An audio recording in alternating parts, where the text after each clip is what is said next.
बरेच जणांनी अफर्मेशन्सबद्दल याआधी कुठे ना कुठे वाचलं असेल किंवा ऐकलं असेल. काही लोकांनी ते ट्राय करून बघितले असतील, तर काहींनी कधी केलंच नसेल.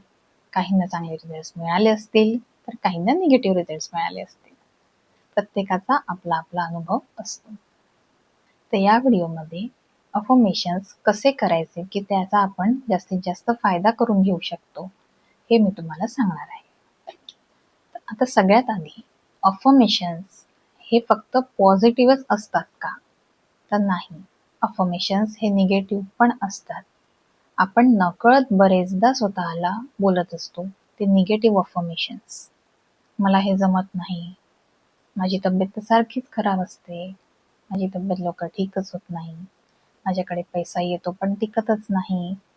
हे जे वाक्य आहेत हे सगळे निगेटिव्ह अफर्मेशन्स असतात, जे आपण वारंवार बोलत असतो आणि आपल्याला कळत नसतं, पण याचा कुठे ना कुठे आपल्या आयुष्यावर परिणाम होत असतो.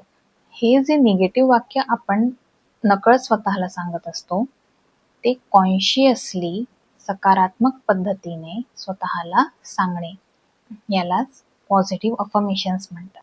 जसे निगेटिव्ह अफर्मेशन्सचे आपल्या याच्यावर परिणाम होत असतात, तसेच पॉझिटिव्हली त्याला कन्वर्ट केल्याने त्याचे देखील परिणाम आपल्याला आयुष्यावर बघायला मिळतात. त्याचबरोबर अजून काही गोष्टी आहेत ज्या महत्त्वाच्या असतात.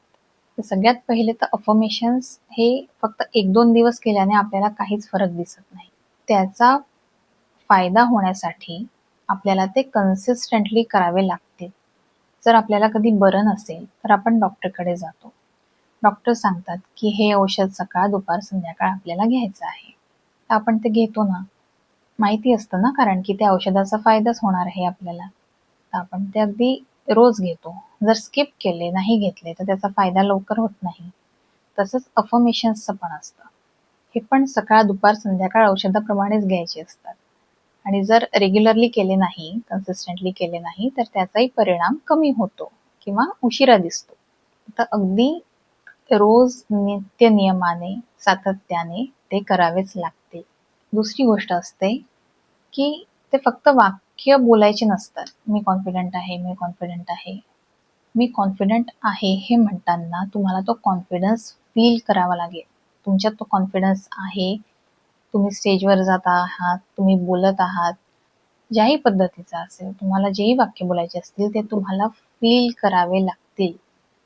त्यानंतर एक गोष्ट असते, ती खूप महत्त्वाची असते, ते म्हणजे सेल्फ ऑब्झर्वेशन. मी जर सकाळी आणि रात्री बोलत असेल की मी कॉन्फिडंट आहे, मी हेल्दी आहे, मी मनी मॅग्नेट आहे, आणि मी दिवसभर जर बोलत असेल की एखादी अपॉर्च्युनिटी आली माझ्याकडे आणि मी म्हटलं की नाही यार, मला तर हे जमणारच नाही, किंवा थोडीशी तब्येत खराब झाली आणि मी म्हणायला लागते माझी तब्येत लवकर ठीकच होत नाही, नेहमीच असं होतं, किंवा पैशाबद्दल मी अफर्मेशन करत असेल आणि मी जर दिवसभर हे असं बोलत असेल की पैसा येतो आणि चालला जातो, पैसा माझ्याकडे टिकतच नाही, पैसे काय झाडाला लागतात का, पैसे कमवायला मेहनत करावी लागते. तर हे जर त्या अफर्मेशन्सच्या विरुद्ध वाक्य मी दिवसभर बोलत असेल, तर अफर्मेशन्सचा फायदा होणार नाही.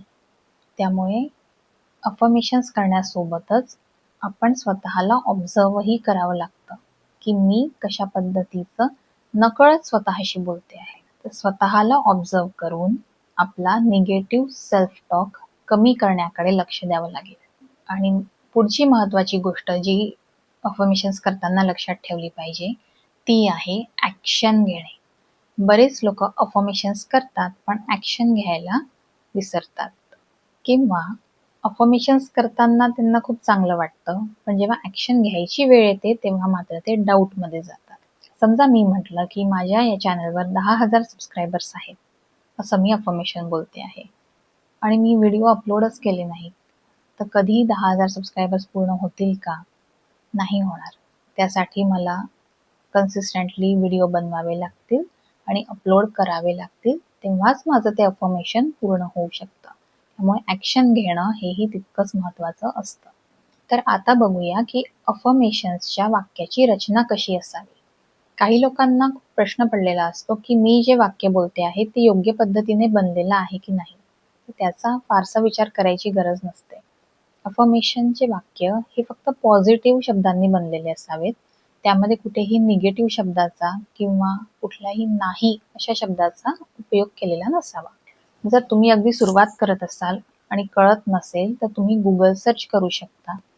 तुम्हाला कोणत्या एरियामध्ये अफर्मेशन्स पाहिजे आहेत, जसे की हेल्थ रिलेटेड अफर्मेशन्स, रिलेशनशिपसाठी, करिअरसाठी, पैशासाठी, सेल्फ लव्हसाठी, सेल्फ कॉन्फिडन्ससाठी वेगळे वेगळे अफर्मेशन्स तुम्हाला सापडतील. त्यामधून तुम्हाला तुमच्यासाठी जे योग्य वाटतात ते अफर्मेशन्स लिहून घ्या आणि त्याची रोज प्रॅक्टिस करा. किंवा अजून एक उपाय सांगते, यूट्यूबवर किंवा स्पॉटिफायवर अफर्मेशन्सचे ऑडिओज पण अवेलेबल असतात. तर तुम्हाला कोणते आवडतात सुरुवातीला तुम्ही ते पण ऐकू शकता. तर अर्थात असं म्हटलं जातं की सबकॉन्शियस माइंडला तुमचा आवाज जास्त एक्सेप्ट होतो. पण सुरुवात करायची असेल तर तुम्ही दुसऱ्यांनी बनवलेले अफर्मेशन्स पण ऐकू शकता आणि एकदा सवय झाली की मग स्वतःचे अफर्मेशन्स बनवून त्याची प्रॅक्टिस करू शकता. तर या होत्या अफर्मेशन्स बद्दलच्या काही महत्त्वाच्या गोष्टी. तुम्ही या पद्धतीने अफर्मेशन्स करून बघा आणि यामध्ये काही शंका असतील, काही प्रश्न असतील तर मला त्या कमेंट्स करून सांगा. आणि जर हा व्हिडिओ तुम्हाला आवडला असेल तर याला लाईक करा, शेअर करा आणि चॅनलला सबस्क्राईब करा.